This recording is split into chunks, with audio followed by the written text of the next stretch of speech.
Hi, thank you so much for the warm introduction and for going over the format and what our focus will be today. So I'll try to keep it to 7 to 10 minutes, which I think is my time. Today, and as Hane already said, we're going to focus on extractivism as a concept, as a language, as part of a lexicon of activism. And I think that probably many people in this room have heard the concept, maybe they use it in their own work. And I would actually say that the concept of extractivism, especially perhaps in academia, in new kind of social theories, has really proliferated, right? We see the word extractivism used to discuss finance, to discuss cultural appropriation, to discuss the production of knowledge and the extraction of knowledge. So oftentimes far afield from what we might call like its original association with extractive sectors. And so that kind of raises the question of what does extractivism mean? Generally, scholars employ extractivism as a descriptive or an analytic term to refer to extractive activities. And again, those activities might be oil and mining, but they might also be the production of knowledge or the creation of financial profit, et cetera. So they refer to it as a descriptive term, use it as a descriptive term to refer to extractive activities, but also the policies and ideologies and even cultures that promote extraction, what the social and environmental effects of extraction are, and also the forms of resistance that extractivism provokes. So I'm going to approach extractivism in a slightly different way without at all diminishing the contributions of that scholarship. I'm going to sort of look at extractivism as a concept, right? Which again is in keeping with, I think, our themes for today. And rather than an academic term, I see extractivism as a concept articulated by politically situated actors. And that's a very broad, that can be social movements. In some cases, it's even actors in government, but it's primarily social movements that in Latin America have articulated this concept to reflect on and oftentimes critique historically specific modes of accumulation. And at the same time, in a more positive register, to imagine a non-extractivist world or society, right? And I want to underscore that I see extractivism or extractivismo in Spanish and its sort of field of discourses that it is a term within as for one of, if maybe not the most important contributions of contemporary Latin American activism and critical thought to leftist politics around the world, right? So I think underscoring that it is something, that it is a concept that emerges out of concrete political activity in Latin America shows, the sort of, again, worldly contribution of Latin American activists. And it also, I think, shows to us that intellectual production is part and parcel of political mobilization in the course of doing politics, of organizing protests, of mobilizing communities, of proposing legislative or constitutional changes. In those concrete political activities, activists are intellectuals, right? They come up with new concepts, new languages, new ideas. And I think we ought to blur the distinction a bit between activist and intellectual. So now moving a little more concretely, who are these architects of this concept? In Ecuador, which is where a lot of my understanding of this concept comes from, and I'll explain why in a moment, what I saw primarily were radical environmentalists and indigenous activists that were, of course, oftentimes working in alliance, as well as people we might properly call like critical public intellectuals. All of those types of people were the architects of this term. But they did so under very specific historic conditions. So, and again, I'm drawing here on my book, Resource Radicals, but also on the work of scholars in this room and others. It was very specifically starting at the turn of this millennium and for the decades that followed under the kind of pink tide, so the proliferation of left-wing governments around the region, as well as the intensification of extraction of raw materials and commodity export dependency during the commodity boom, that in which environmental activists and indigenous peoples radicalized their critique of extractivism. And so I think it's worth pointing out that in my view, and I'm open, I'm curious what others think, extractivism really emerges actually as a critique of the failure of left-wing governments, or perhaps their inability, if we want to be more generous, to transform an extractive model of accumulation. So it begins as a movement critique of the left in power for the very continuities of an extractive model of accumulation across neoliberal and so-called post-neoliberal left governments. So that's the kind of origins of it. And it was in that context, and I think Ecuador really stands out to us as a place where the relationship between movements and the left in power became particularly polarized and antagonistic. It was in that context that activists began to think, like, what is the continuity across neoliberalism and these governments that claim to be post-neoliberal? And in identifying that continuity, they go all the way back to the moment really of colonial conquest. And, so throughout hundreds of years of Latin American history, there is a continuity in the intensive and extensive exploitation of natural resources oriented towards the metropole or core, whether those are kind of regional metropoles or whether we're talking about the centers of imperialism. Those resources undergo little to no industrialization, and they often take this kind of economic form of an enclave. But beyond this economic definition, I want to identify a few additional elements of the concept of extractivism and the kind of phenomena that it calls our attention to. One is there is a abiding focus on the local communities that are directly affected by oil, mining, and other extractive projects. Two is that there is the deployment of a very broad concept of el territorio, or territory, which is a concept that is broader than land, we might say, that encompasses a sort of socio-natural landscape. And relatedly, and drawing on indigenous cosmovisions, the kind of viewing of nature as itself an agent. Third is and relatedly, these all kind of follow from one another, I guess, is the imbrication of environmental and cultural destruction. So not taking a narrow view of environmental harm, but instead seeing environmental harm as at once social and cultural harm.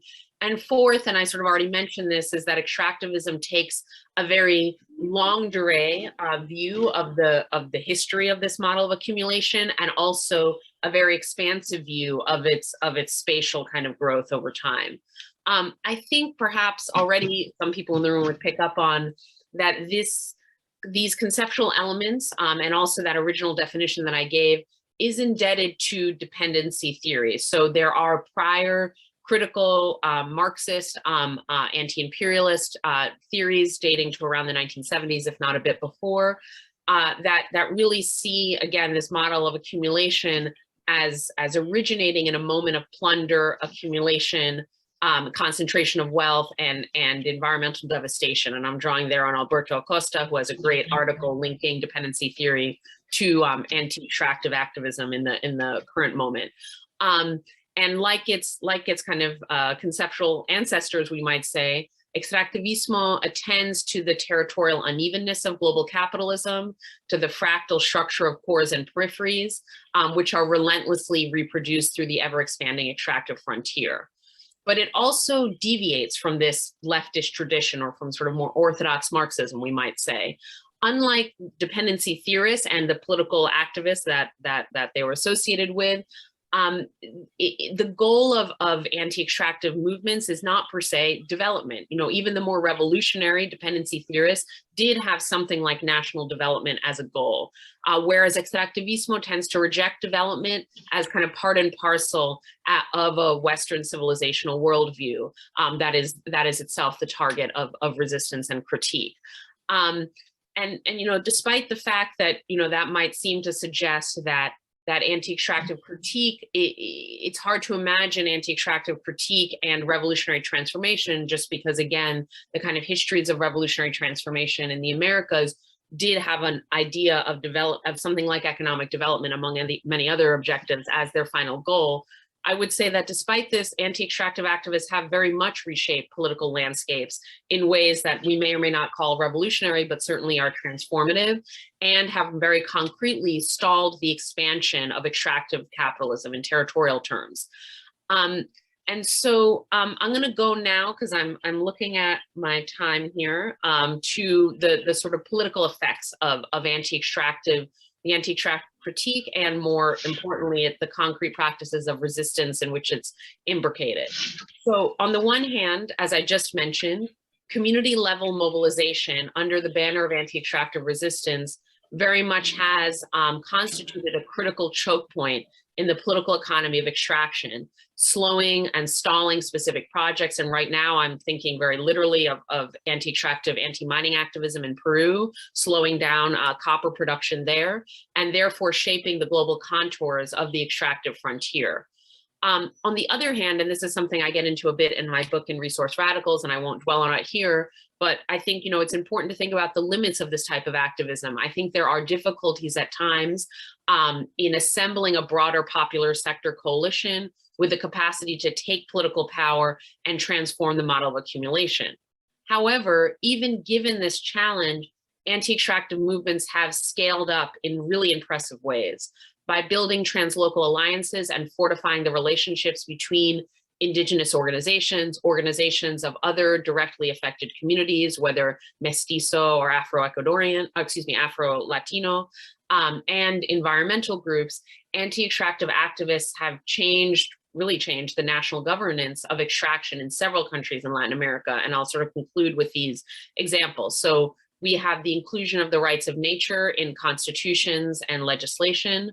We have right now what we're witnessing, which is the dramatic expansion of environmental rights in the draft constitution in Chile, which is super exciting. And in fact, the government in Chile itself, the left-wing government, represents a kind of alliance between anti-extractive and socio-environmental struggles and other political popular forces. So I think that we are seeing in some cases the ability to form that broader popular sector bloc through anti-extractive activism.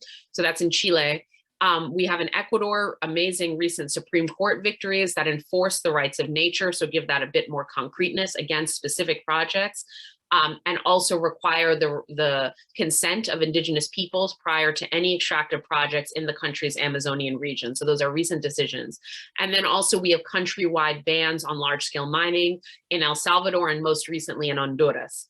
And just to close here, I want to note something that I think is quite interesting, intellectually interesting, and politically fruitful about the concept of extractivism, and that relates to my current work on the energy transition and the global lithium frontier, which is that I think that a core contribution of extractivism, in addition to identifying some of the continuities between neoliberal governments and ostensibly post-neoliberal governments in Latin America, is identifying the continuities between fossil capitalism and ostensibly green capitalism. Those continuities, I think, are most dramatic in the extractive frontiers of renewable technology supply chains, such as lithium, cobalt, nickel, rare earths, and elsewhere. So I'll leave it there, and I'm very curious what the panelists have to say. Thank you.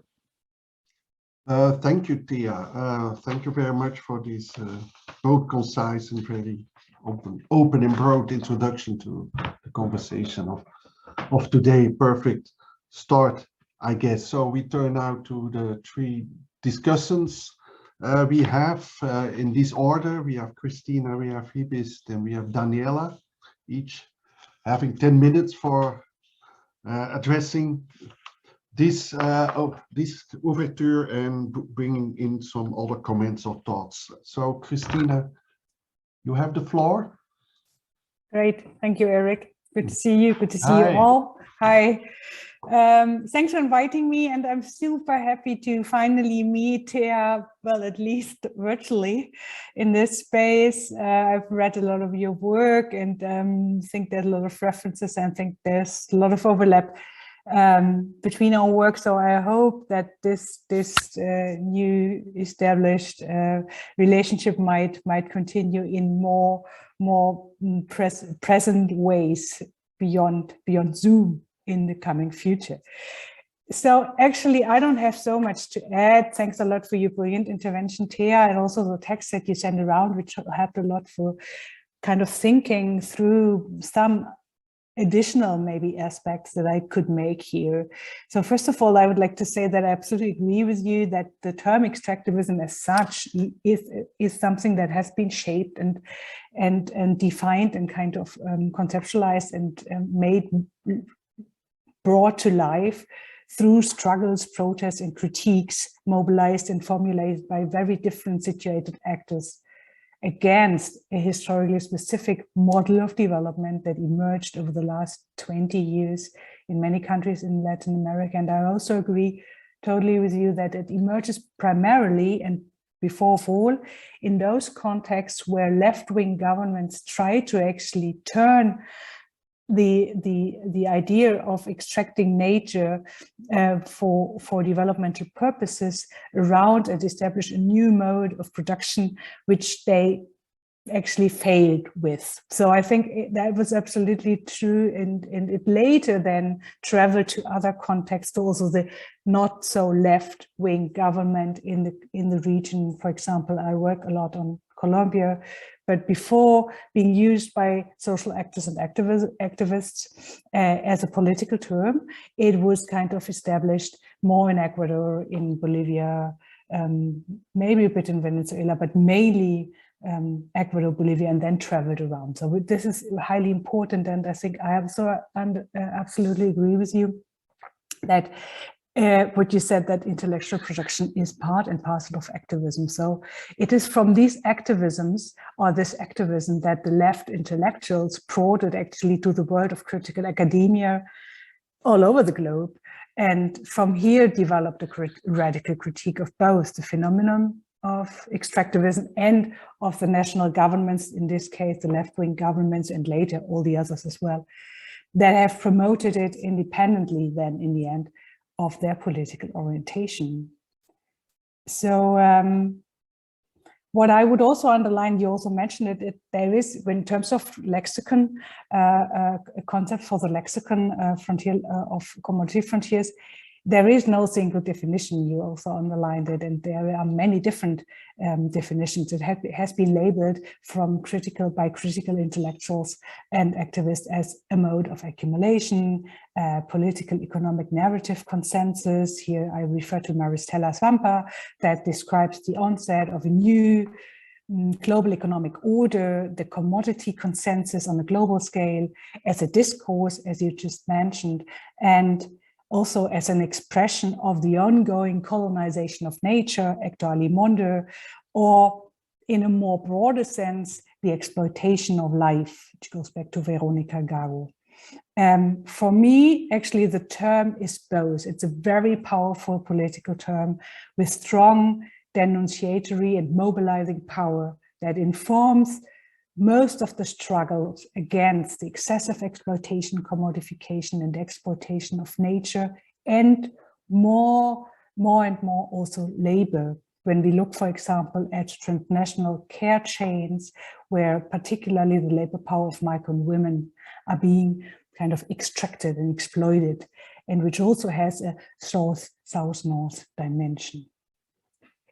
Beyond being a powerful political term, for me, it also is a very important and helpful analytical term to describe and explain the underlying political, economic, and institutional drivers, discourses, and social forces that actually made extractivism becoming, or helped emerging, helped the concept or the model, the mode of accumulation or the model of development to emerge, and converge it in the end into such a dominant and even in some contexts hegemonic mode of development in many contexts of the global south, not only in Latin America. You already mentioned all the characteristics that make it, like, that characterize extractivism as such a mode of accumulation or model of development. And it also helps us to better understand the protest against it. So it also has its analytical values, one could say. Complementary to what you have, your excellent intervention, and the things that you highlighted by focusing more on understanding the broader discourse that's being applied, particularly, or within which the concept is embedded, the kind of post-development discourse that underlies most of the struggles against extractivism. I would like to add some aspect that refers more to the analytical dimensions that might be interesting also for our ongoing debate.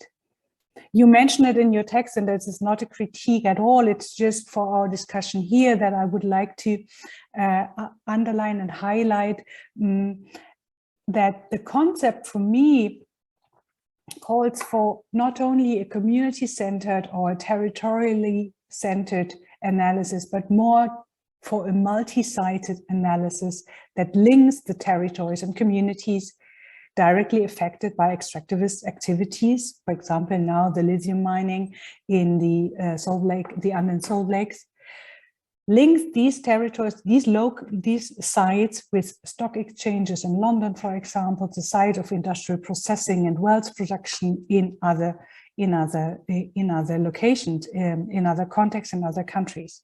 So I think that we need such a multi-sided analysis to better understand the uneven spatio-temporal developments that extractivism implies beyond national borders or beyond the territories where mostly affected. So I would question actually a more state or community-centered perspective on extractivism and call for a perspective that reflects the dynamics of global capitalism as a constitutive element of extractivism. From such a perspective, and here I refer to Horacio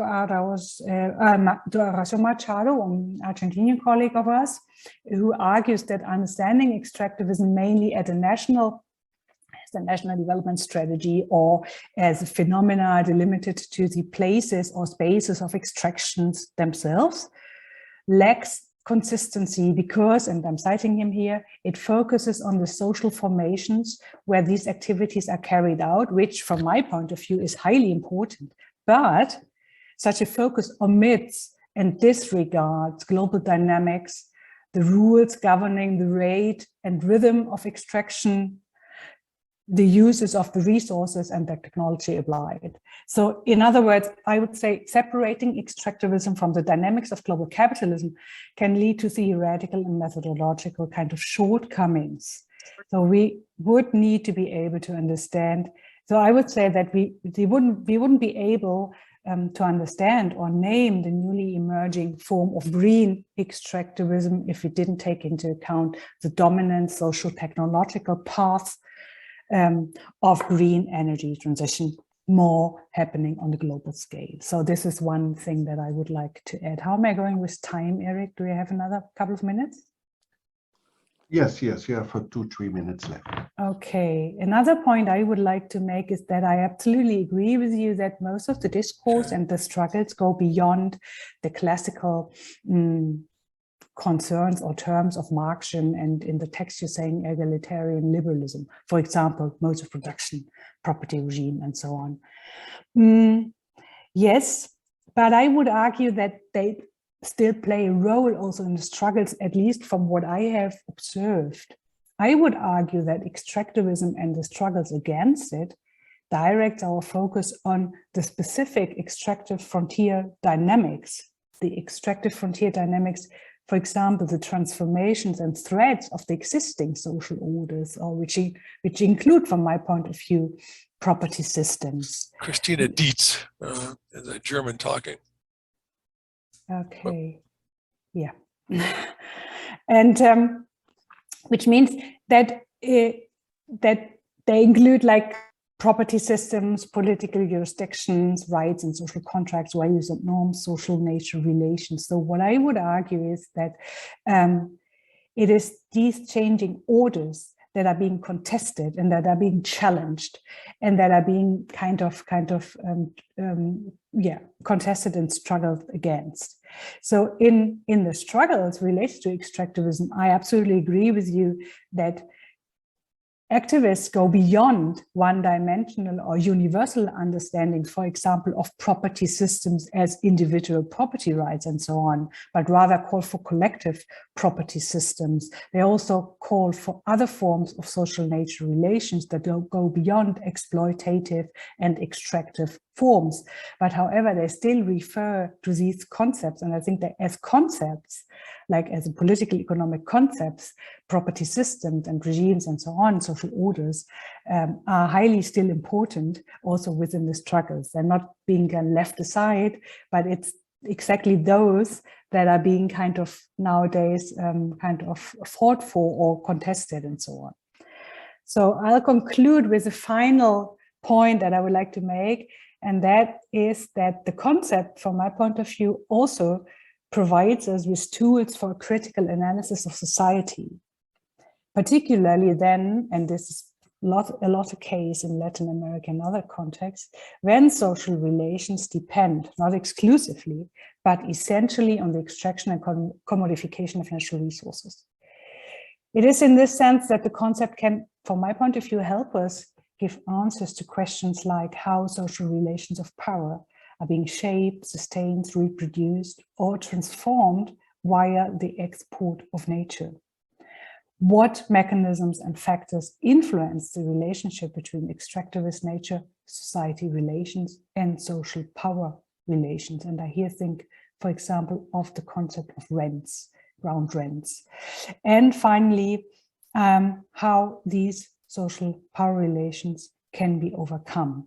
So I would like to argue that the concept also helps us to link social power relations with dominant social nature relations. I think both sides are kind of intertwined in very complex ways.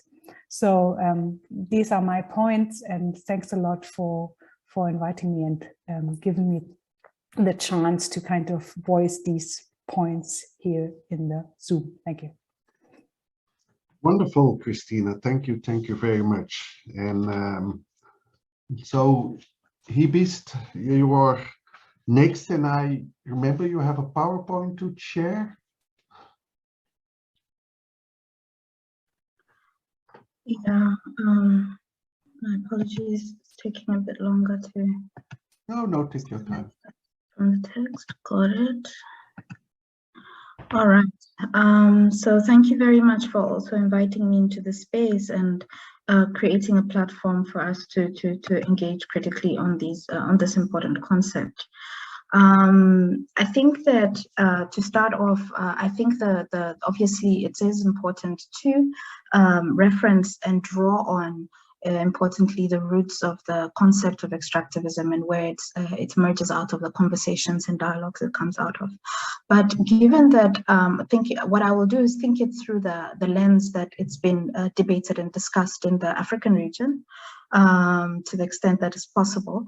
So in the first sense, I just want to draw a point that in Latin America's scale of industrialization and its experience of colonialism and racial capitalism differs from, to some extent, the form experienced in Africa, and the impacts of not just colonialism, but also the slave trade, and all of these elements come together to, and of course the experience of neoliberalization and deindustrialization, the scale of the damage experienced, at the periods when there were progressive governments immediately after independence, and the rolling back that was experienced in the 1970s during the crisis in the 80s.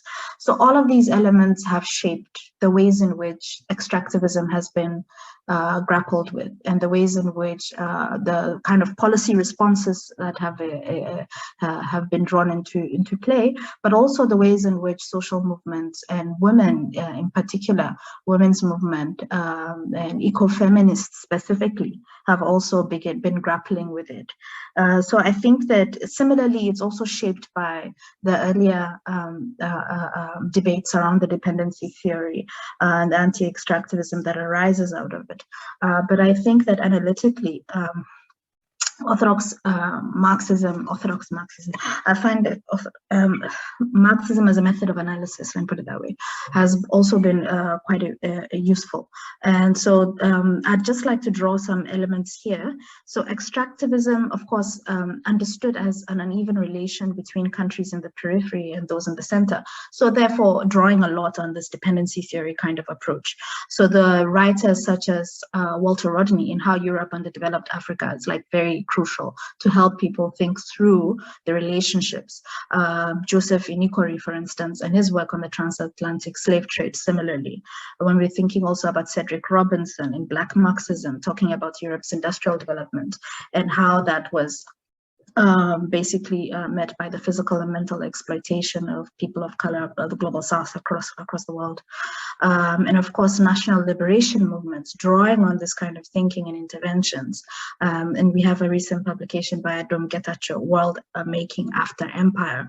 All of this draws the very complex ways in which the issues around this have been grappled with. And of course, presently we have a debt burden that the global south faces as a whole, as a result of the externalized cost of economic, ecological, and the social costs of largely the whole system of extractivism. So illicit financial flows can also be drawn into that understanding of the kind of burden that is left, but also the ecological burden.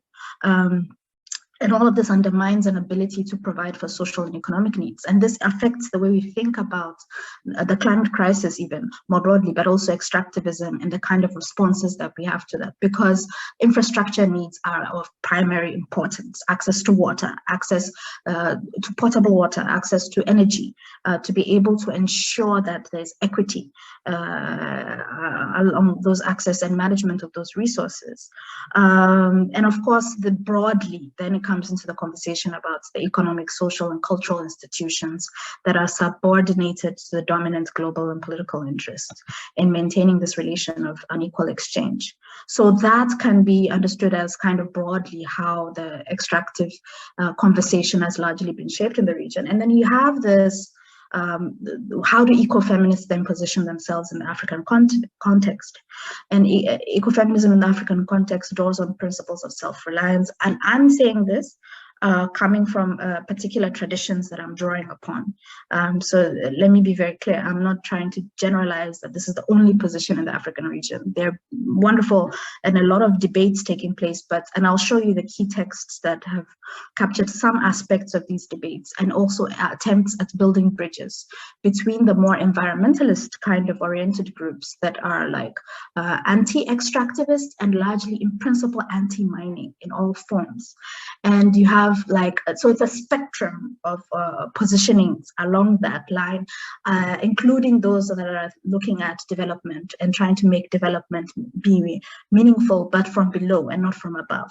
And that's a particular historical moment that has produced that kind of perspective. So ecofeminism situated in the African context thinks about a harmonious coexistence with nature, thinking about women's labor and including social reproduction, natural resources, access and control, bodily autonomy, about development choices, accountability, and of course thinking about consent and the way it's been, and in many ways policies have also attempted to respond to aspects of this.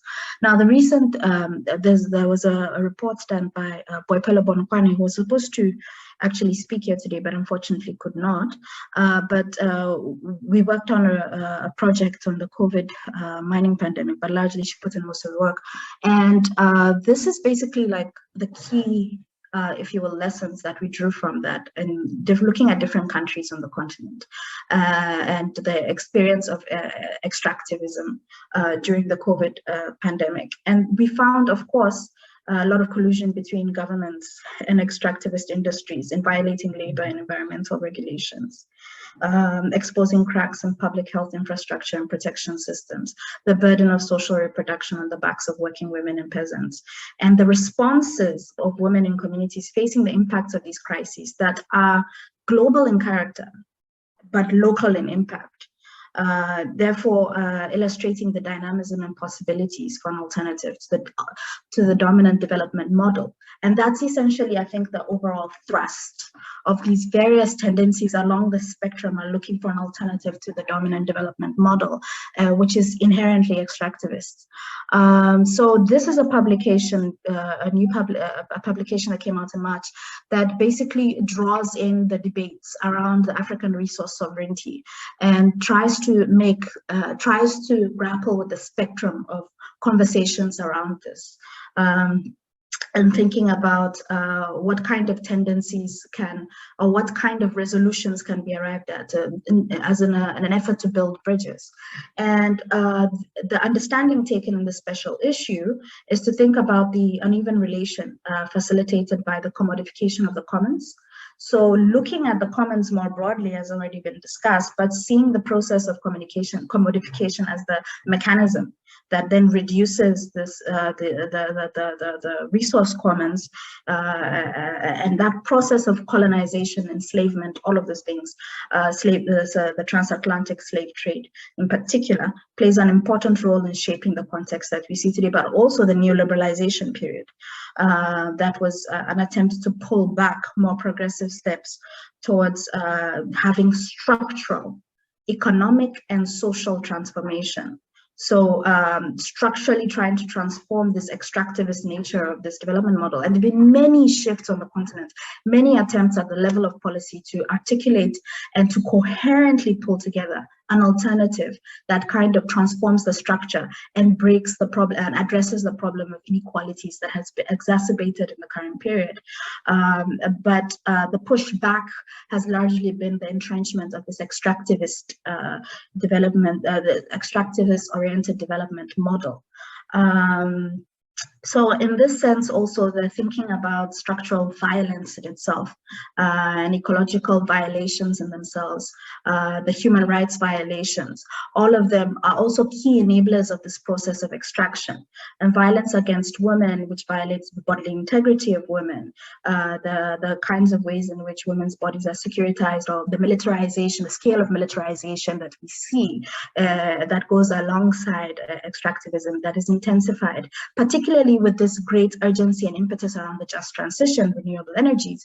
You can, one understands that these processes are only going to intensify. And in fact, that's what we found during the COVID case studies that we did, the research that we did, it intensified all of these processes. So there was a report that Women also produced in 2022. So this report was looking at the violence against women and militarization and processes of healing and trauma work to be able to rebuild communities and also as a way of integrating livelihood activities. So one should consider this, that in the process of healing and trauma work for women who have experienced violence in the context where extractives are taking place, a key issue that they're also thinking about are livelihood activities. So the economic transformation, structural economic transformation, therefore has some micro level expression or desire or push for ways in which people want to have economies that are actually functional. And the fact that we have economies that are not, if you will, operating in ways that make sense to center the livelihoods of people and well-being of people is because of its extractivist orientation. Our economies are not internally articulated. You don't have demand and supply linkages kind of connecting internally. It's all externally oriented. It's essentially drawing out raw materials and importing value-added commodities that then creates a debt crisis that's like an ongoing nightmare. In addition to the illicit financial flows, it's another dimension of it also that can't be forgotten in this process, which is extreme in the context, in the African context. All these aspects, to step away a little bit, here's a quote coming from women in Burkina Faso, a Canadian mining project, and they describe how their farmlands are disappearing and the ways in which their livelihoods are also being destroyed. So they talk about the kind of violence that they experience because they are panning for gold on territory that has been taken over by this Canadian gold mine, and because the ways in which their own livelihoods are displaced in that that process. So this is the kind of violence, structural violence, but also the ways in which their bodily integrity gets violated in that process, but also the ways in which they lose access to resources, land, and water. So this is the scale of violence that is experienced in a broader sense, and the ways in which that this extractivism, again, because there's no actual benefits that comes back to the country that materially shows that there's some social transformations, social infrastructure that's actually set up, health systems that are strengthened. There's nothing to show for this kind of process. So this is an extreme view of it. So therefore, what gives impetus behind demands for development that actually speaks to the interests of working people, of interests of peasants. Sorry?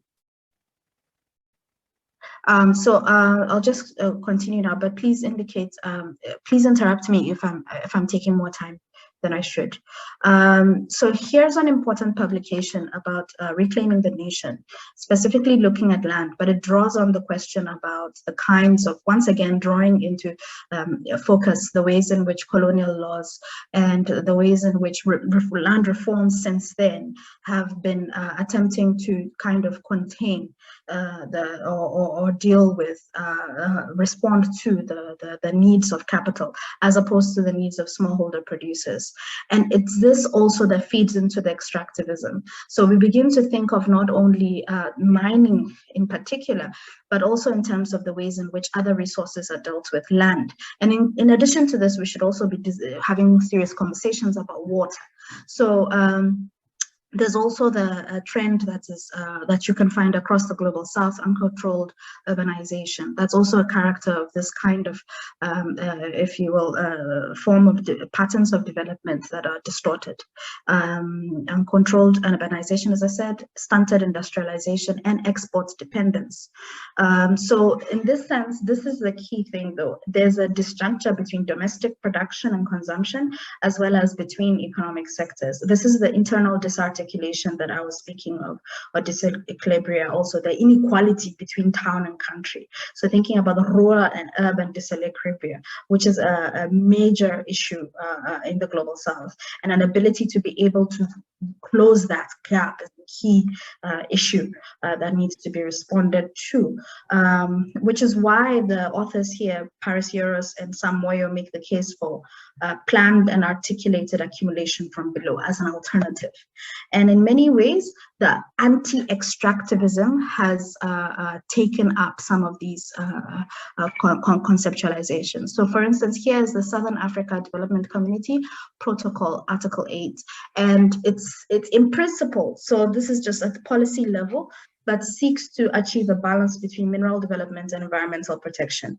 Similarly, does this view or this perspective is also captured in the African mining vision.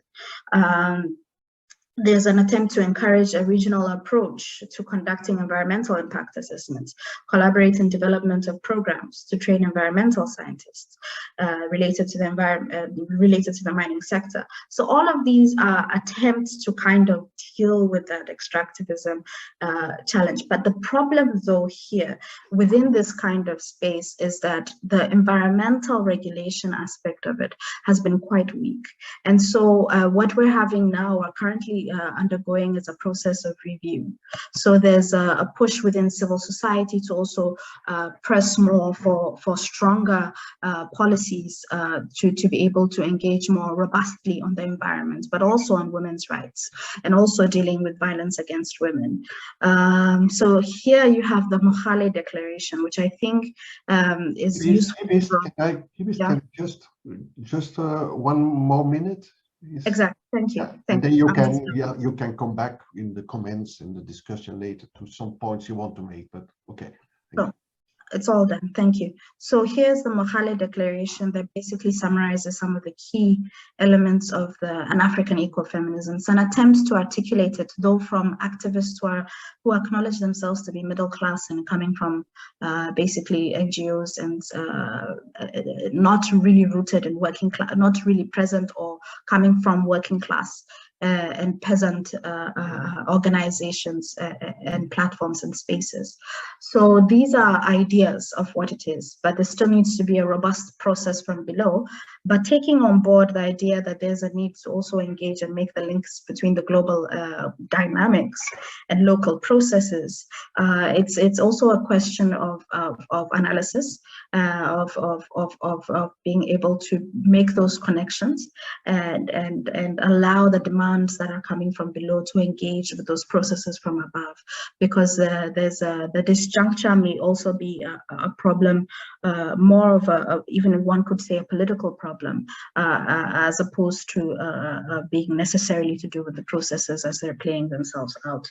Anyway, thank you. Thank you very much, Ibis, from these comments from the ground, I would say.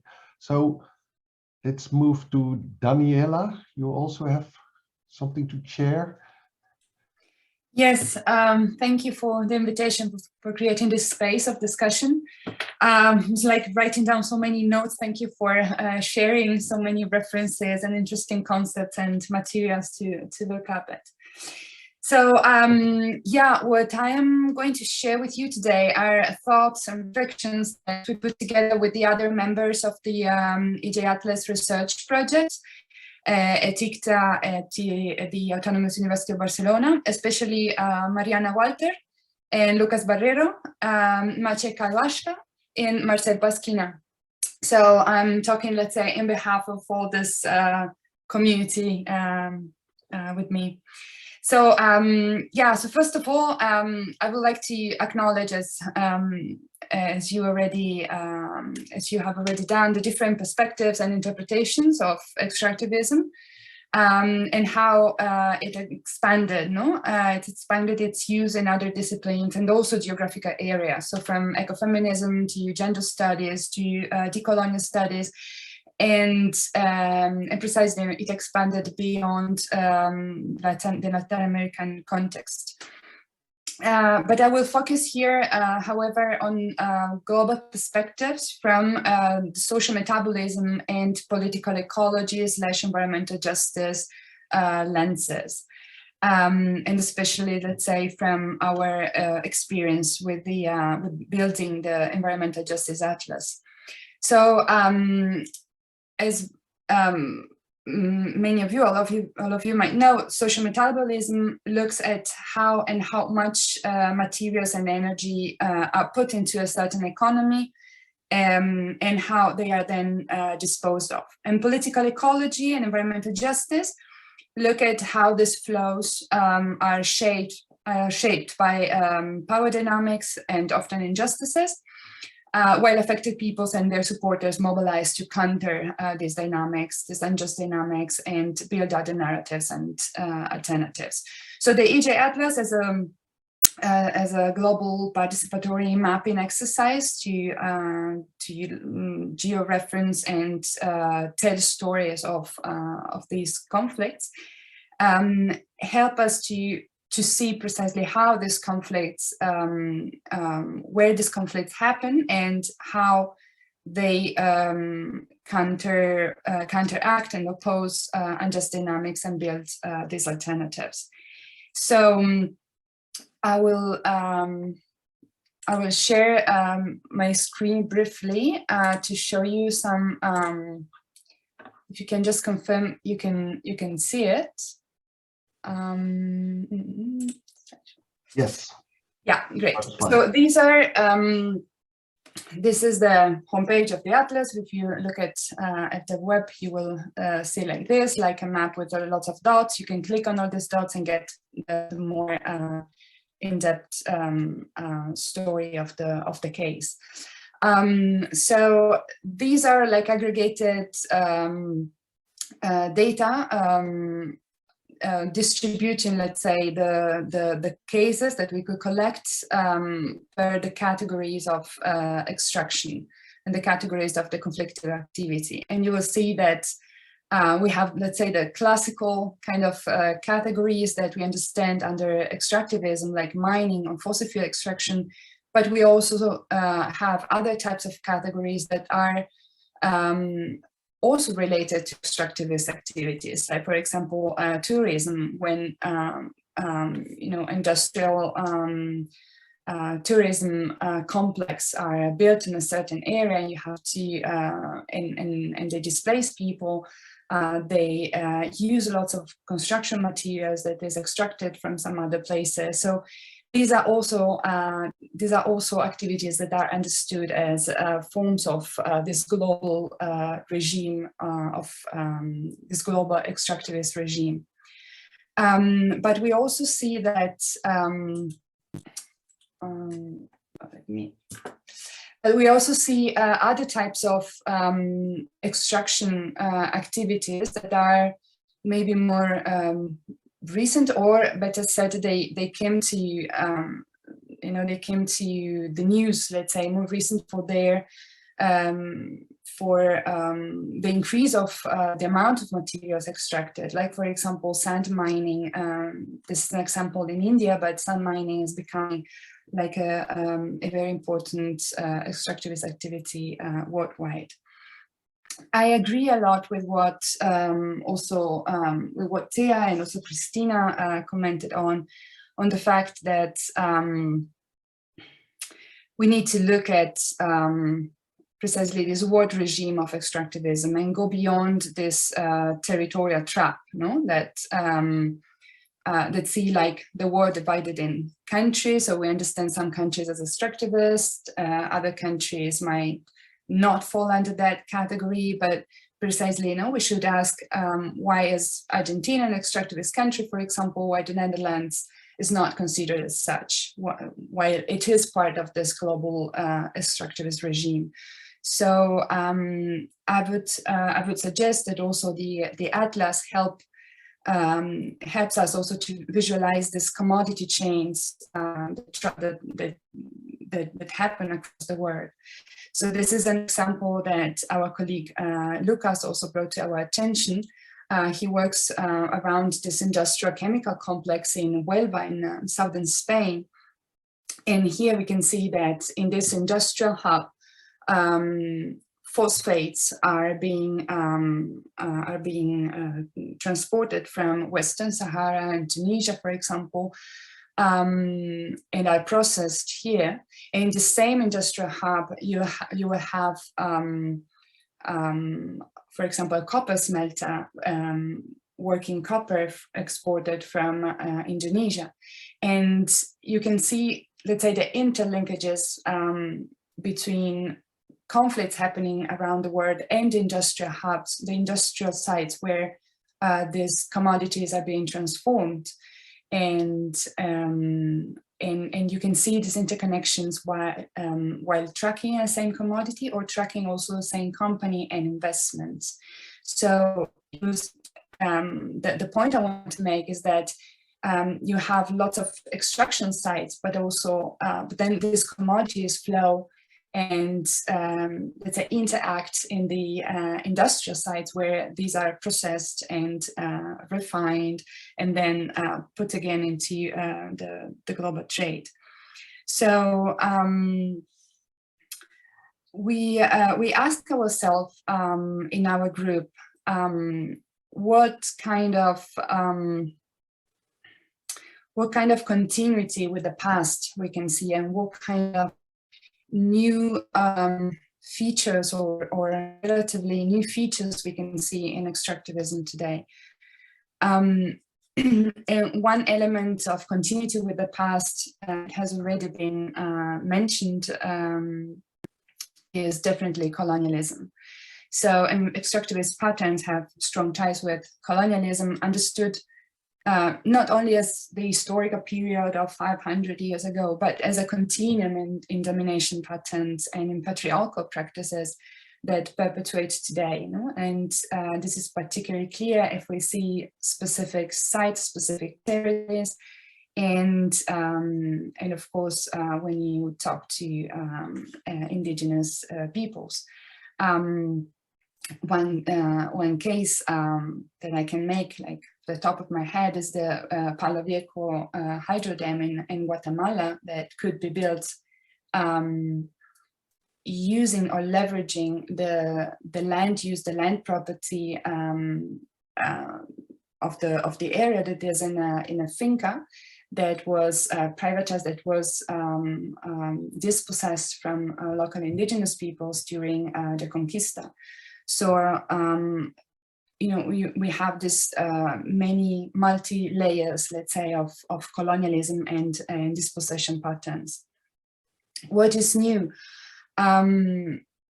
So we think that definitely we have to make the point of the quantity. If we see of the amount of the mass that extracted, of the material extracted, if you look at this graph, you will see the let's say the historical pattern of extraction and the sharp rise after during the 80s, 90s, and particularly for some commodities, for example, non-metallic materials after 2000.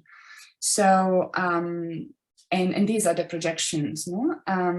So this is really important to put on the table and to see the amount of material extracted and the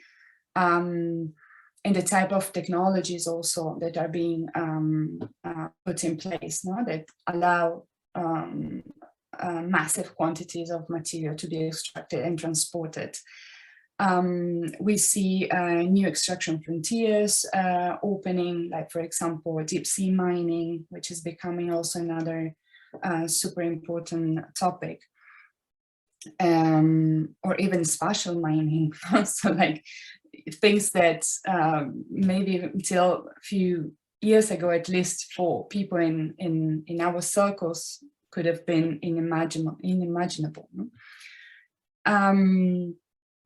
We also see new actors coming in, like, for example, new banks, or also more governments pushing for more extraction. We can see extraction coming back, let's say, to the core of the capitalist world. No? We see European countries opening new mines, for example. Green extractivism has been mentioned, and this is, in my view, this is, for me, it's a big concern, no? Because it might be a game changer, not because it replaces other forms of extractivism, but because it exacerbates it. It adds to mining and fossil fuel extraction.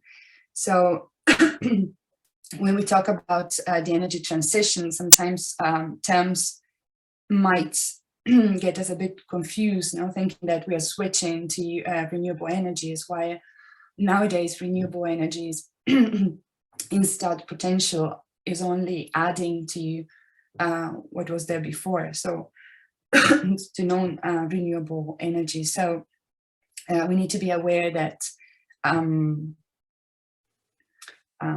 yeah, this concept might also mislead us. So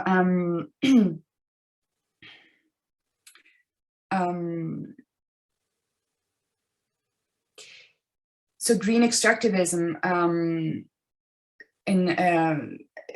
can be seen, of course, in new mining coming up, and new metals being extracted, or more quantities of these metals being extracted, with less environmental controls sometimes in the name of you know, clean energy. Some governments are also relaxing some regulations, so we can see more pressure on land and peoples. We might also see more repression and state control. If we look at the first graph that I showed, we see here an analysis that we did on the categories. You can see on the left-hand side, occurrence of assassinations per conflict type. We acknowledge that we know that assassinations is only the tip of the iceberg, right? The tip of the iceberg of violence. but it is a sad and strong indicator of violence occurred in the places of extraction.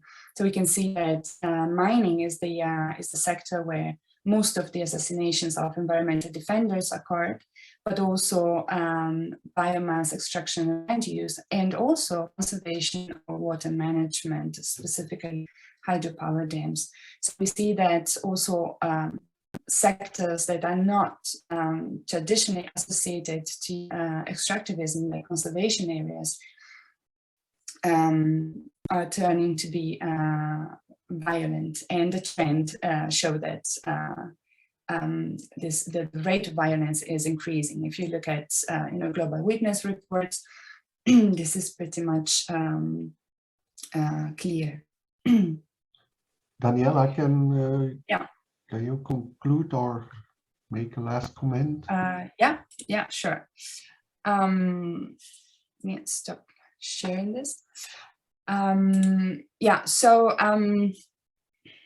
We also discussed other forms of extractivism that can take place, like, for example, virtual life, no? And the data storage center, for example, are also probably increasing forms of extractivism, because they will need more energy and more materials to be built. So we see lots of private purchase agreements, for example, between renewable energy plants, for example, hydros, and data centers.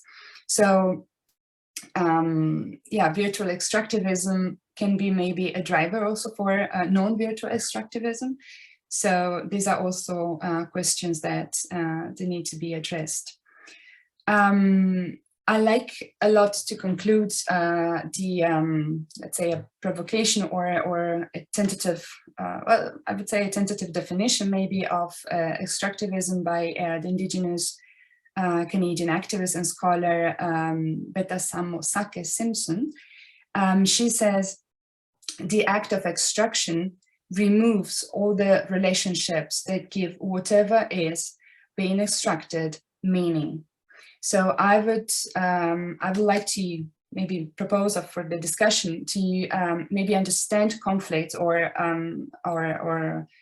look at conflict as places where old meanings are being recovered and reclaimed, or new meanings are also collectively agreed upon and put forward. Like, for example, new and alternative concepts to development, for example. Could it be the first one that might come to our mind is buen vivir, no? In all its forms and translations, and across the world. And I also like the idea of seeing extractivism as this mobilizing concept that travels travels across the world, as, for example, environmental justice as a concept did.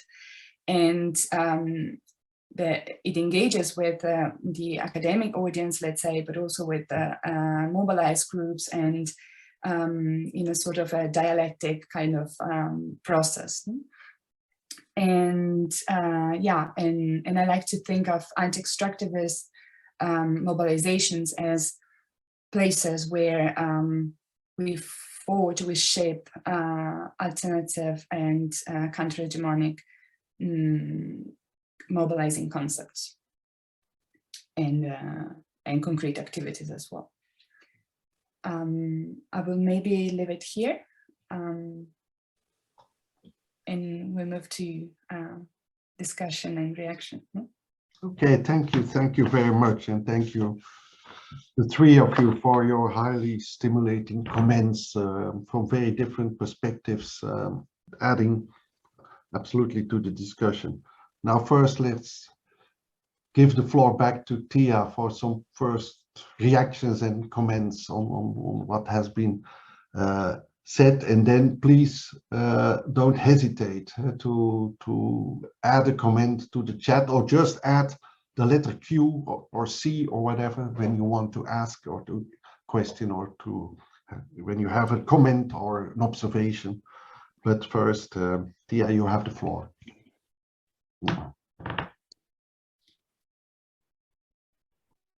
oops, sorry. Let me just ask something quickly. Should I respond more to the panelists, and I have some thoughts there, or to the chat questions? Or maybe I'll leave the chat questions for the next round. There are Yeah. two, I think, so far. First, Okay. the panelist, yeah. Yeah, sure. So thanks, everyone. That was really interesting. And I think actually, intended or not, actually pushes back in a useful way against some of my emphasis and also expands it in a useful way. So that was a great discussion. A couple of points that actually came up in all three, Christina, Hibist, and Daniela's comments, which is, you know, I think maybe it was a little misleading how much I emphasize the locally territorialized nature of the kind of focus of the anti-extractive critique. While I think that oftentimes there is that rhetorical emphasis on directly affected communities or particular landscapes, ecosystems, or indigenous peoples, I agree with all three comments, all three panelists, that the emphasis is both on that, the local, but on the articulation always with global capitalism, with global extractivism, or as I think it was that Christina put it, on the linkages, right? Actually, maybe all three emphasize this too, the linkages. I think that Daniela spoke of commodity chains, and Hibist spoke of like these uneven relationships of center and periphery, and also internal forms of disarticulation. So the kind of globally or planetary scale, ultimately, of extractivism, and then how that reverberates at regional, national, and local levels. So I think that's an excellent kind of addition to what I was saying. That's one thing that I wanted to respond to. The second, in Hibit's presentation, I thought the emphasis on, not that it was the only thing that was discussed, but the emphasis on ecofeminism, but also on the relationship between gendered violence and extractivism. And I know that, I think hopefully Andrea is still in the room with us, and her work on Ecuador focuses a lot on that. And I liked in Hibit's presentation that, you know, the link between violence against women and between the violent nature of extractivist economies was very structurally analyzed in terms of a gender division of labor, the livelihoods that are assigned to women specifically, and how extractivism disrupts those, but also brings quite physical forms of violence against women, which I think then relates quite well to Daniela's presentation and a sort of alarming statistics about the violence in mining, but also other extractive sectors. And I just want to end by one other point that I really love from Daniela's presentation, the thinking about extraction as a world regime. I think, again, drawing on world systems theory in a way, and dependency theory has also been a theme in our conversation. And I love the point that, you know, there isn't extractivist and non-extractivist countries. And it reminds me of a quote I love from Timothy Mitchell in Carbon Democracy, that the idea that some states are oil states and other states are not oil states, like, you know, totally misunderstands the global circulation, financing, and consumption of oil. And I think we could make that comment about basically any raw material, that it's definitely true that certain countries have been assigned a position in a global division of labor in which they are the exporters, producers of those. But when we follow the commodity chains, obviously all countries are imbricated in this world regime of extraction. So I thought that that was an excellent point. I'll leave it there and turn it over to others. Thank you, Tia. Before turning back to the discussions, let's see what we have. We have a comment or a question of Even, and I was wondering if you want to jump in to Yeah. comment on the question, or yeah, but Tia, Sure. you are eager to address it. Huh? Yeah, I'm happy to answer that, and then maybe we can come back to Chile at the end. I think there was a question from Diego, Yeah. but we can come back to that. So, Evan, it's an excellent question, and I don't think it has a neat resolution. The question, for anyone not seeing the chat, is about, you know, how we can, I think, ethically and with political commitment, study extractivism as scholars, given the oftentimes asymmetries of power between scholars, and maybe particularly from the global north, but not exclusively, and the places and peoples that they're studying, right? So how do we kind of not reproduce extractive social relations in our field work, in the way that knowledge is used to further individual careers. And again, I don't think there's like one answer to this question. It's a question of, in a way, political and ethical praxis that you develop in concrete relationships. So, you know, for me, it always, you know, one simple, or not simple, but one like immediate way that I address this, starting when I was a graduate student, is always asking the people whose time, you know, they give their time to me in interviews for participant observation, et cetera, always making sure to ask, like, what would be useful about my research to you, or how can I make my research more useful? And I don't see that in a transactional sense. I see it in a sense of solidarity. Like, you know, it might be something little, like I can translate some of your work, you know, communiques or blog posts or articles or whatever it is, or statements into English for broader circulation. I mean, it can be a simple kind of labor of translation. It can be like maybe that community or movement that you're interviewing has had difficulty accessing data that they need, or knowledge that they need, or information from the state or corporations, because they don't have really access to those elite spaces. So I oftentimes try to share my research findings, you know, way before I publish them, just right away, with the communities that are contesting those extractive processes. So for example, if I learn something interesting in an interview with a corporate or, you know, government person, that should be public record, and that technically is, because it relates to these projects of public interest, I try to share some of that knowledge that I might gain with communities that can then use it as an input for their own strategy making. And then I think, you know, a little more ambitiously, I think there are much more direct forms of collaboration, right? That then disrupt a little bit that hierarchy between researcher and community. And I know, you know, I'm speaking on a panel with someone from the EJ Atlas, so it seems like silly. There are people that can probably even speak to this better than me, but I'll just say that, you know, I've been exploring, especially in my more policy-focused work, and in a way, I think this resonates with some of what Hibis was presenting. In the more policy-focused work, I think there's a lot of opportunities for direct collaboration with communities and movements that are part of the study, to be co-producers and co-researchers, and have more, you know, structured forms of collaboration. But I'll end it there, and I can, you know, speak more to any of that, but I want to leave time for others. I can imagine that Christina, Hibis, or Daniela also want to add to this discussion, which is, of course, referring to all of us working, well, at least all of us working in the context of academia. But Christina, you want to add something to that?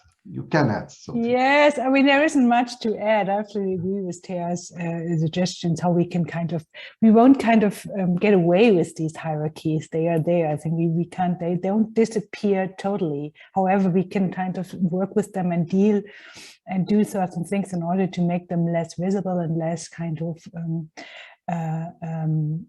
meaningful, and in order to actually prevent what Evan was asking, how we can prevent these extractive modes of knowledge production when studying anti-extractivist movements or struggles. Adding to what Thea was saying, I would say that if we engage with these struggles as scholars, we should do that in a very kind of sensible and more ongoing form, and not just pop in once, do a couple of interviews and then disappear again.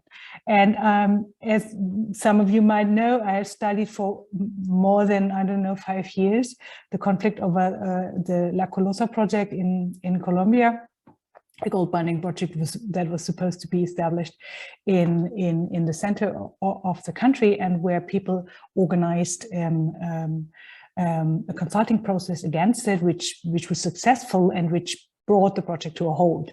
And I've been working with these guys for a couple of years, and they recurrently tell me, oh no, there are always these scholars coming in, asking a couple of questions and disappearing again. You're doing that differently. So I'm not an exception, but that gives me a kind of feedback on exactly this kind of sensibility that we need to have to be more on the spot more frequently, and not only kind of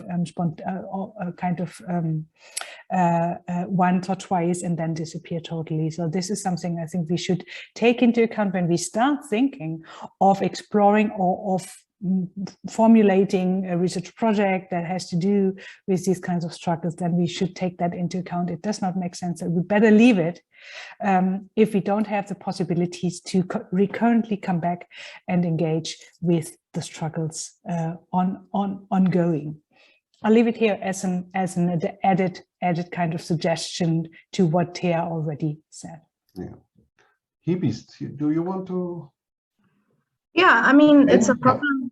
Yeah, it's a problem I faced, and I still remember the process of doing my doctorate, and my methodology chapter was strewn with confessions about the ways in which I interacted with people, because I was researching with artisanal and small-scale miners who are criminalized or are fleeing military in the case of Obuasi. So there was a lot of fear, a lot of angst. And here I was trying to get details out of them for the purposes of my own personal career advancement. So as my situation has improved in relation to where I was and interacting with them at that stage, I don't know where most of the people are. Some people may have gone through difficulties, they could have starved. There are a lot of things could have happened to them, and I just have no clue. So ethically, there's a great deal of violence in the process. I think that there's certain aspects that I simply cannot escape from. But what has been the outcome? Strangely, I've noticed that there's been a greater reference, because some part of the research that I did started getting like traction from people doing policy reforms in South Africa. So they're referencing Ghana. I did a comparative study between Ghana and South Africa. So there was that, and it's been integrated. And I'm not saying my recommendations went into policy.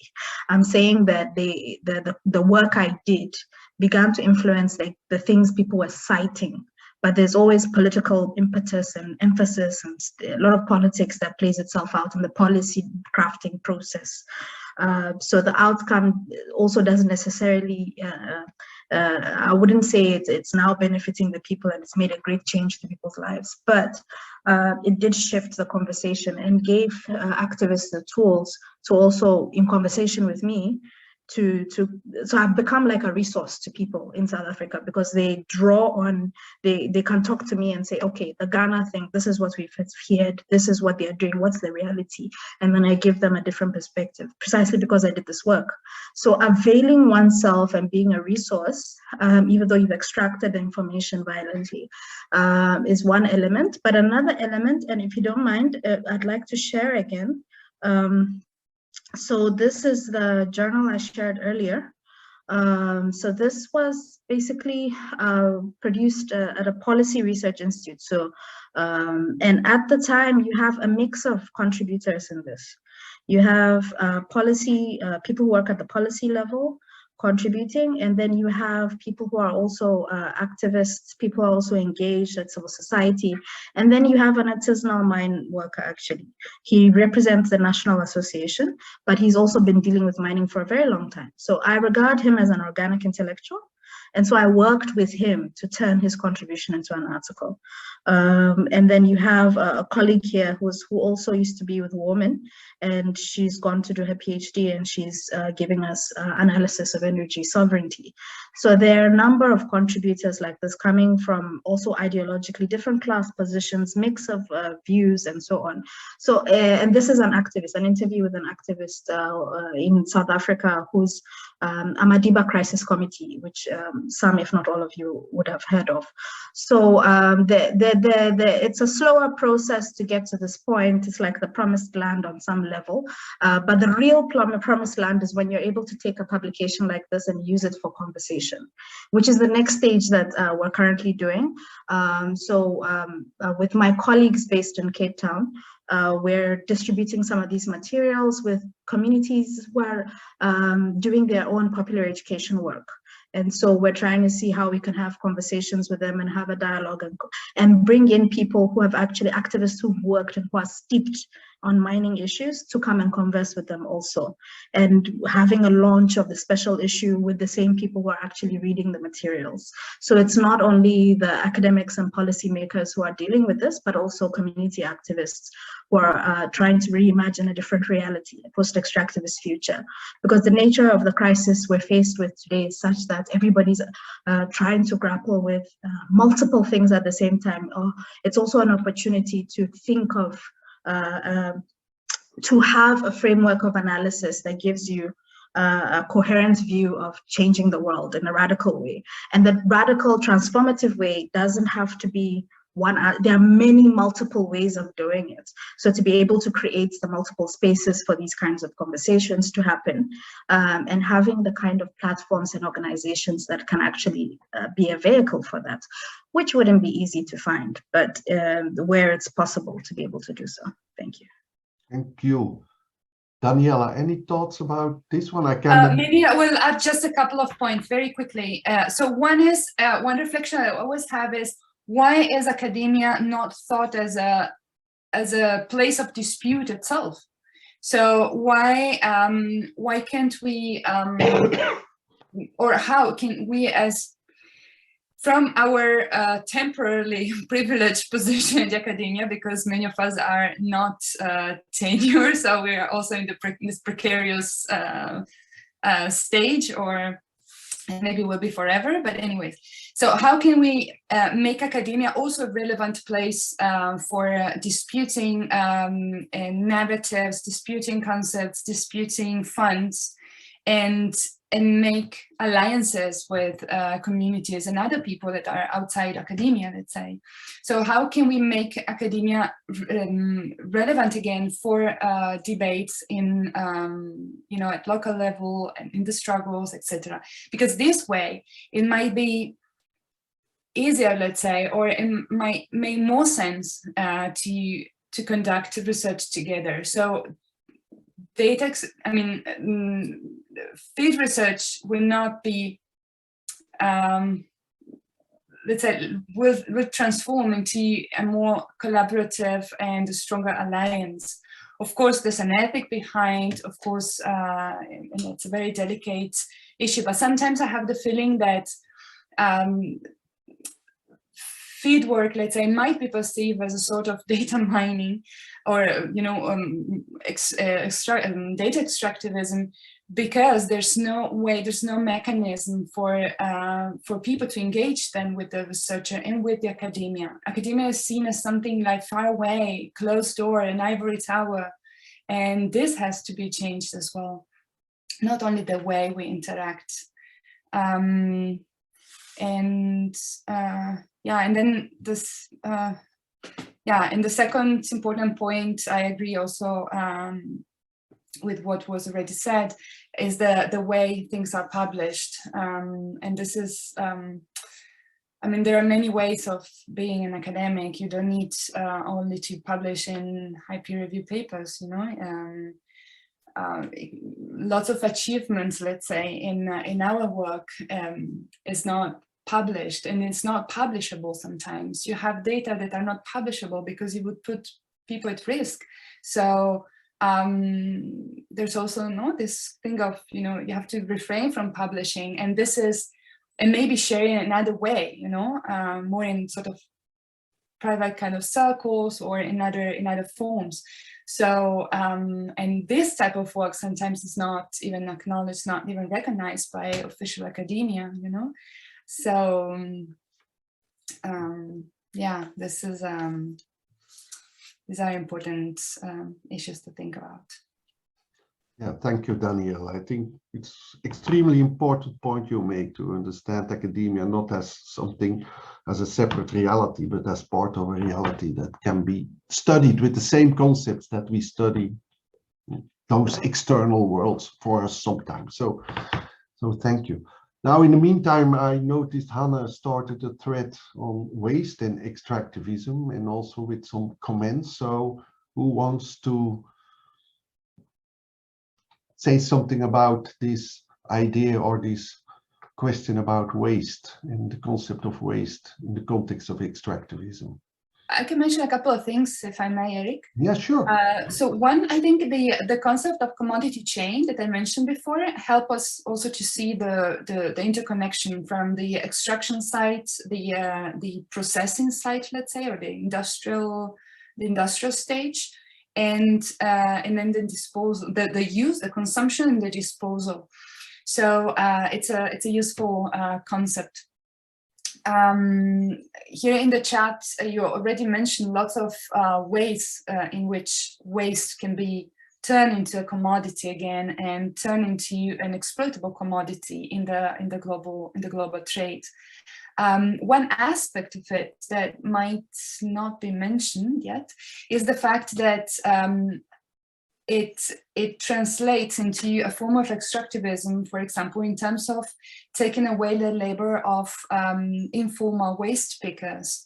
And because in many places in the world, informal waste pickers, especially in urban areas, they make their living with the collection and the management of waste. So once waste management is also turned into, is also privatized, is also handed over to big companies, you take away the sources of livelihood for these people. So yeah, this is one way waste management can be turned into, can be understood, let's say, as a form of extractivism. I can share with you a work that we did on this topic.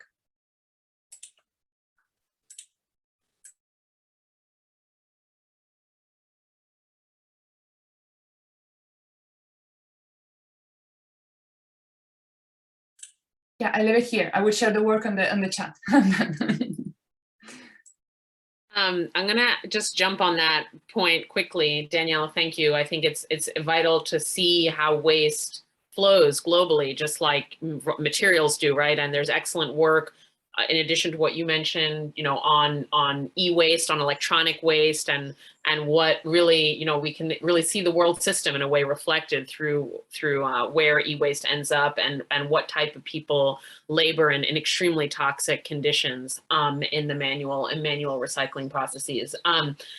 The interesting flip side, and perhaps viewed more positively, which is the other part of Hane's question about, could mining waste, and there's multiple stages, and actually Daniela kind of pointed to this with the commodity analysis. There's the immediate waste at the mine site, but then at every stage, processing, refining, manufacturing of whatever the raw material is an input for, there is detritus and waste, right? And it's the case that, unsurprisingly, that waste often contains, quote, valuable minerals, right? And so then there are these circular economy, so-called, and I know that's a contested term because it's been co-opted in many ways, but I'll just use it sort of neutrally. There are circular economy approaches that focus specifically on not just the total end of life of, recovering materials from the spent batteries or products, but at every stage, from the manufacturing floor to pick up those scraps and sort of re-enter them into the process of production. And I think despite the co-optation of circular economy as a sort of mode of economic efficiency, sort of corporate versions of zero waste, I think it's absolutely vital, right, to reduce new mining is to focus on the materials that already exist and that are already in circulation. Sometimes, I mentioned in the chat, this is called urban mining, which is not about typical forms of mining in urban areas, but rather seeing urban areas as dense places for the collection of scrap and of final products that can be remined in a way, but without like mining in its usual sense. And I think without, sort of downplaying the environmental effects of recovery and recycling, which, again, as Daniela pointed out, like these can be toxic processes themselves. Without downplaying that, I think that there's some hope for thinking about recycling, circular economy approaches that take waste as the starting point as a way to reduce the volume of overall mining. And I am though I'm also skeptical and cynical sometimes, I'm also somewhat heartened by this process happening in the European Union on batteries specifically, which will, if it all goes according to plan and gets adopted, there is a new mega regulation that will require batteries to be made with more and more recycled content over time, and also require very high rates of recycling of batteries. The idea is, again, to produce feedstock that replaces mining. So we should be pushing for regulations like that everywhere, but also think again about how to address like those deep inequalities of where waste ends up and who does the labor of recycling. Yes, thank you. Just to mention also that waste is one of the concepts that we want to tackle in this series of key concepts in commodity frontier studies. So discussion is going on. Hanne, can imagine that you have some reflections on this topic because, well, yeah, you started the thread. Yeah, no, I think, yeah, the comments and response by Tia, by Daniela are yeah, super interesting and I mean, really to the point, like, I was just like really, I'm just intrigued by like this complexity of waste, because it seems to be just a very, yeah, straightforward result of extraction, but then it becomes much more, and the way it's being reappropriated in different ways, sometimes very contradictory ways, it's just, yeah, really interesting to hear your thoughts on that, and also to hear about the work of the Environmental Justice Atlas and that. So no, thanks. Christina. No, actually, I agree with what has been said regarding waste. And all of what has been mentioned are particular kind of problematics and challenges regarding waste, the way it's being kind of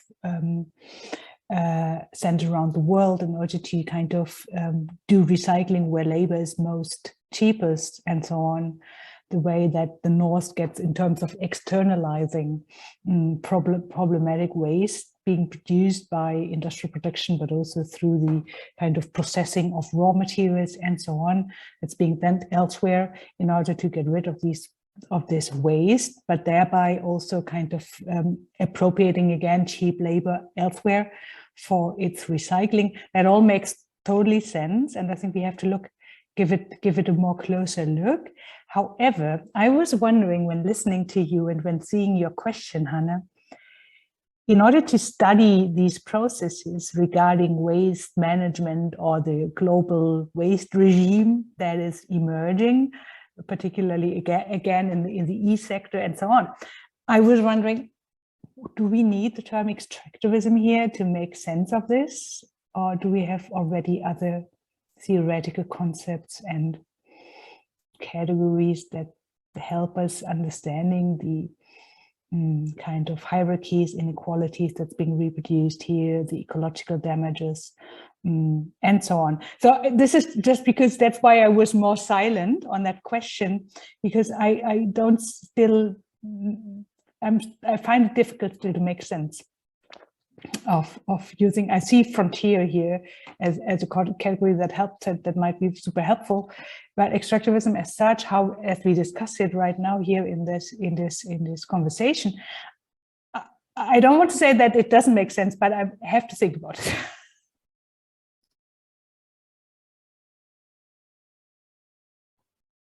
So it was not a question to Hanne. Okay. I remember we started, the chat started with a question about Chile, Tia. Eric, Hibis is raising hand. Who? Okay. Hibis. Yeah. Yes, yes. You're not always on screen, at least on my screen. Okay. Hibis, go ahead. Thank you. So I'd just like to quickly respond to the question that Christina was raising.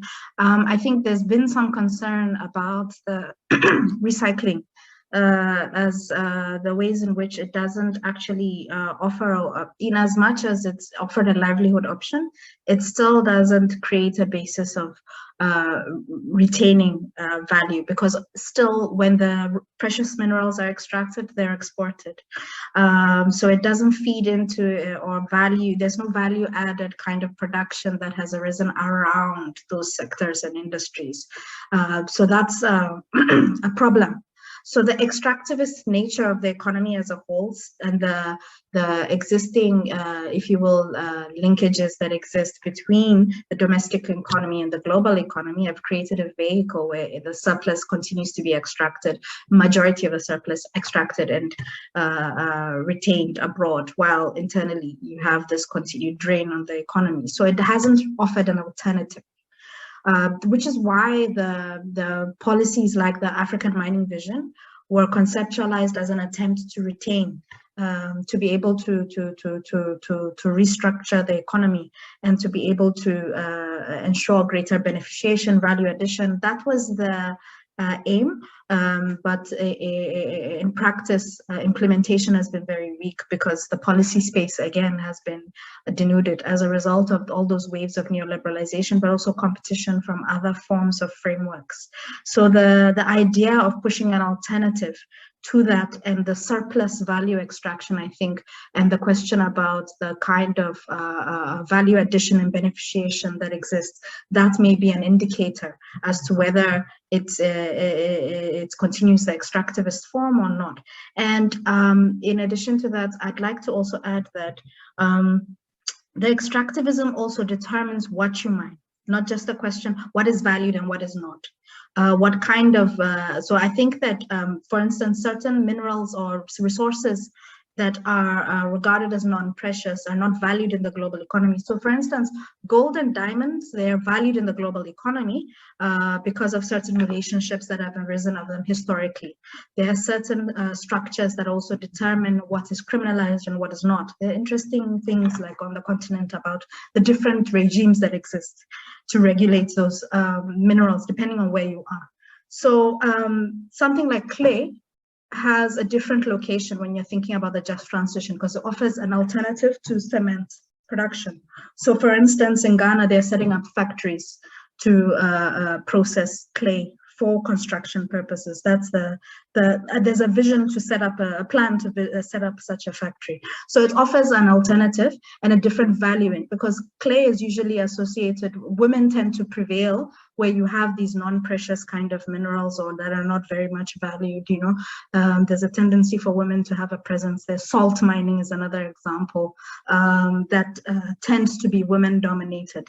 And that all has to do with the kind of relationships, production relations. So once again, an old concept about the kind of value that is attached to those particular commodities, the way within the economy and the way it's structured, and in terms of the kind of capacity that you have, industrial capacity and capabilities that exist within an economy, all those relationships. Yeah, I just wanted to also add that. Thanks. Thank you. So, Tia, there was that one question about the Chile case. Sure. Yeah. Thanks for bringing it back to that. I think it's nice to have some inspiring and positive news, I guess. So sorry, I'm just circling back because I want to make sure that I answer the full question. Just generally what is happening in Chile? Okay. So yeah, I mean, as I'm sure many or all know here, Chile has had a couple of interesting and inspiring processes lately. So prior to the pandemic in late 2019, there was a huge social uprising. That social uprising was multifaceted and enormous, but one of its main demands became a demand for a new constitution, since the constitution was basically from the Pinochet dictatorship and the moment of very controlled transition. So it was a constitution that buttressed neoliberalism and that had very limited notion of rights, social or collective individual rights. And so movements have been demanding this, and they got it through that uprising. And so for several months now, I think since almost a year now, actually, the Constituent Assembly has been working on writing a new constitution. And actually just a few days ago, they completed their first draft of the Constitution, which will be more or less what voters vote on in September. And I'll just note that that Constitution has, it's hard to rank constitutions because actually there have been a number of quite progressive ones in Latin America in the past few years, but you might say that the Chilean constitution builds on Bolivia, Ecuador, others, to be maybe the most progressive in the world if it is actually, adopted by voters. It has rights of nature. It has much more expanded indigenous rights. It has a variety of collective social and economic rights. It inserts the state and public governance, but also community level governance much more in extractive sectors. It sets limits on extraction. Extraction cannot be in glacier areas, which are, key sources of water, of course. Extraction cannot be in protected natural areas where right now it is. And even the government can designate like hydrologically sensitive zones and limit extraction there. So there's, given that copper and lithium mining in Chile right now overlaps with all of those types of territories, there's a real possibility of limiting those sectors in the future if the Constitution is adopted. And then I'll just end by saying that in addition to the Constitution, we have a left-wing government that's made really firm commitments to environmental, social, indigenous movements and norms, maybe more so than actually the pink tide governments of the recent past. And so that is exciting to have a government supportive of those processes. But, obviously the struggle continues. And I think all our presentations show that grassroots mobilization is essential, not, to elect such governments in the first place, but also to give real enforcement to those constitutional rights. So I'll end it there, and folks should, keep an eye on Chile, and especially on September 4th when the Constitution is being voted on.